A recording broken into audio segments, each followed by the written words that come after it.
Thanks for joining us on the John Mendola Show. We're driven by McCarthy Tire Service. Brandon Matthews is with us today. Happy birthday. Thank you. It's awesome. And what a way to celebrate your birthday by winning the Latino America, finishing number one, getting that card that gets you to the next level. So let's talk a little bit about what the year has been like. 2020-21, the Player of the Year.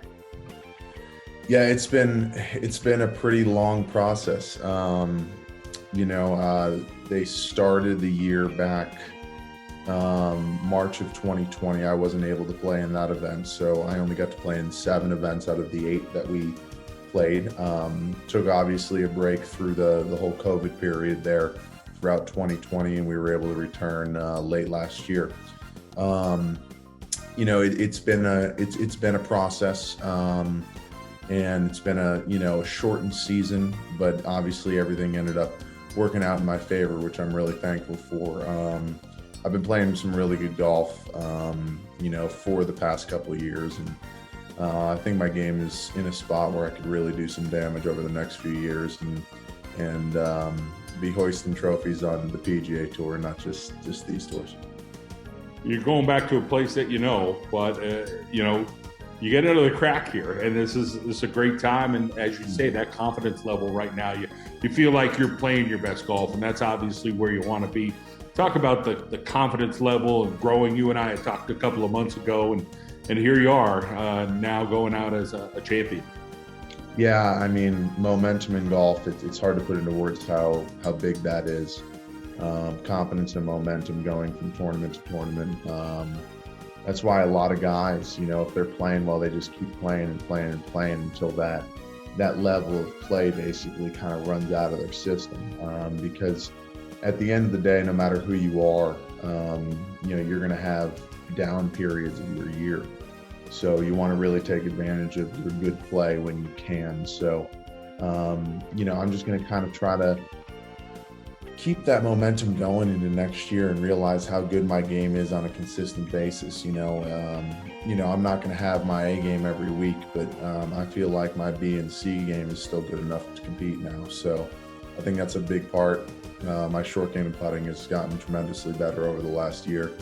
So I think we're in a good place going into the Korn Ferry season this year. And as you mentioned, the Korn Ferry season, it'll be 2022. You got to listen to your body. You've battled some injuries like probably many great athletes over time. Mm-hmm. You got 4 months to kind of prepare. Is there a time where, and you and I had talked about this before, where you listen to your body, you take a few days, whatever that is, to kind of make sure that you're going to be in a good spot and be raring to go there for 2022? We know you're pretty hungry. Yeah, no question about it. I mean, Tiger talked a lot about this throughout his career, is being able to peak at the right times. And he tried to peak for the majors. So, getting your body ready for certain events, for me, it's the beginning of the year next year. So I'm just going to be looking forward to that, preparing my body from, honestly, today, moving forward until January to make sure that I'm in the best condition possible I can be in. My game's in the best shape, and I'm in the best mental mindset I can be in too. Brandon Matthews celebrating his birthday, 27 years old. Brandon, getting old. Man. Yeah, getting old, but you're getting better. True. Well, you talk a little bit about, being grateful for the Latino America Tour. Talk a little bit about what that was like.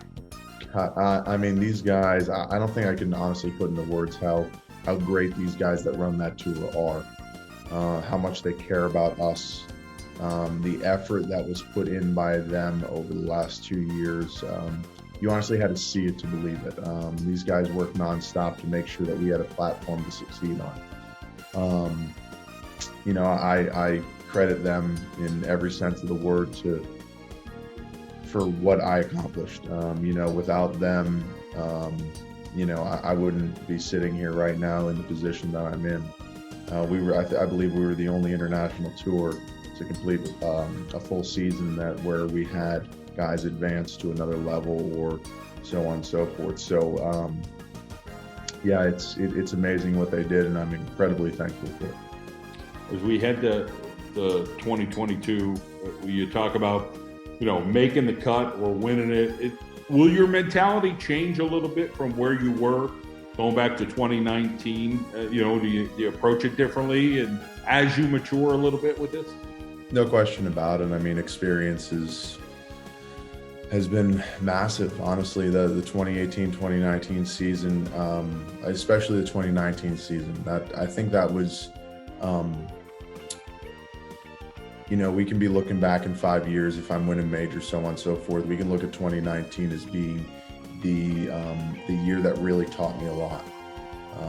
It was a really bad year, but it was also a great year for me to teach me how to handle certain things, where to be at mentally in a mindset, how to handle adversity a little bit better when I'm traveling and there's finances involved and all that stuff. So I think 2019, even though, like I said, it was a really bad year if you look at it from the outside, looking back in a few years, I think that's going to be the best year for me. Because it taught me a lot. And I think, honestly, next year I'm just going to be ready on every single platform that I can possibly be ready on, because I know how to prepare now. I know the things to do to make sure that my game is at the top level. I know when to take breaks. And I just think I'm going to be way more organized with it. Great to hear. I know we have this contingency here in northeastern Pennsylvania. And you got friends and family all over the place, but let's talk a little bit about that hometown feel here at DuPont, Pennsylvania, your hometown, but what it's like thinking that I'm sure you're getting a lot of text messages or emails or, some social media stuff saying congratulations and we're in your corner for Brandon Matthews. Yeah, it's really amazing. I mean, throughout my entire career, the support has been off the charts. Whether it's good, bad tournament that I played, doesn't matter. People are always supporting me in a positive way. I can't ask for a better base back home. I'll never forget my roots. I'm looking forward. We're going back for about a month here coming up. So we're really looking forward to going back and seeing some friends and family. And, Northeast PA has a very special place, in my heart. So, obviously I thank everybody back there for believing in me, supporting me, and this is only the beginning. So it's going to be a fun next couple of years. And I'm sure you're looking forward to the pizza when you get back here. That's for sure. Little Colaruso's just waiting for me as soon as I get off that plane. There you are. Well, Brandon Matthews, we appreciate you taking out some time here on your birthday. Congratulations, Player of the Year, Latino America Tour, headed to the next step in 2022. We look forward to hearing more stories as the months goes on. Maybe we'll catch up with you when you're in person here in northeastern Pennsylvania, all right? I look forward to it. Thanks, John.